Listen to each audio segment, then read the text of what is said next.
6일 지방선거가 60여일 앞으로 다가왔습니다. 공직선거법에 따라 지방선거 출마자는 선거 60일 전까지 출마 예정지로 주소를 이전해야 합니다. 자, 그런데 이번의 경우 4월 2일, 그러니까 내일까지입니다. 그래서 이제 어제와 오늘 지방선거 출마 선언들이 줄줄이 이어지고 있습니다.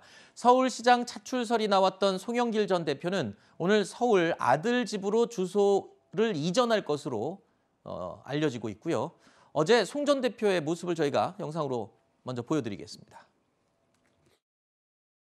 우리 당이 서울시장 선거를 사실상 포기하듯이 가버리면 전국에 이게 영향을 미치게 되고 얼마나 실망을 하시겠어요. 지금 서울시장에 거론되시는 이낙연 전 총리님이나 임종석 전 의원님이나 박주민 의원님, 박영선 이런 좋은 분들을 우상호 의원이 말씀하신 것처럼 잘 해서 오늘 경쟁력이 있다면 굳이 내가 거론될 필요가 없는 거죠.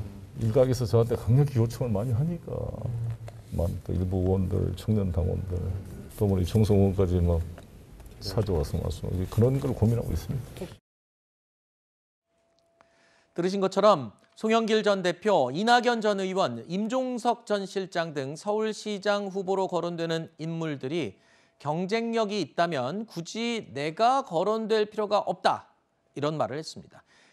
그러니까 사실상 출마 쪽으로 마음을 굳힌 것으로 해석이 될 수 있는 부분이죠. 그런데 당내에서 송 전 대표의 차출설에 반대하는 목소리도 또 만만치 않습니다.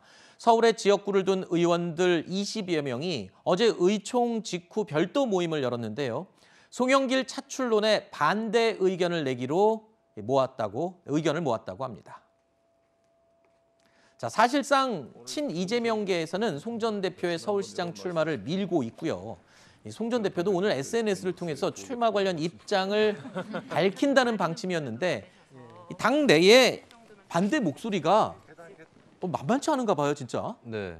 근데 반대 목소리에도 불구하고 출마는 굉장히 유력해지고 있는 그런 상황으로 가고 있습니다. 그러니까 송영길 전 대표 입장에서도 해볼 만한 얘기가 있는 것이 지난 대선에서 그렇게 크게 지지 않았다. 많이 따라붙어서 했고 또 본인 입장에서는 중간에 선거 과정에서 린치를 당한다거나 사고가 있다거나 이런 것들을 다 뚫고 어느 정도는 참패하는 것을 막아냈다라고 하는 것이 있고, 그리고 이번에 출마하는 것도 서울시 같은 경우는 지난 대선에서 국민의힘한테 민주당이 진 지역이죠. 그렇다면 자신이 뭔가를 챙기기 위해서 가는 것이 아니라 또 한 번 희생하러 가는 것이다. 낙선하게 되면 또 송 전 대표한테 굉장히 큰 타격이 있을 수 있을 텐데 그것을 각오하고 가는 것이다라는 그런 입장이 분명하게 선 것 같습니다. 그리고 또 오세훈 시장에 맞서서 싸울 수 있는 민주당의 굉장히 유력한 카드도 잘 보이지 않는 것이다라고 하는 게 또 송 전 대표 입장이기 때문에 일단 이제 출마를 하는 쪽으로 기울어지고 있고, 일단 반대 의원들의 현재까지의 그 행보는 송 전 대표의 출마를 막는 데는 좀 부족함이 있었다, 이렇게 보여집니다.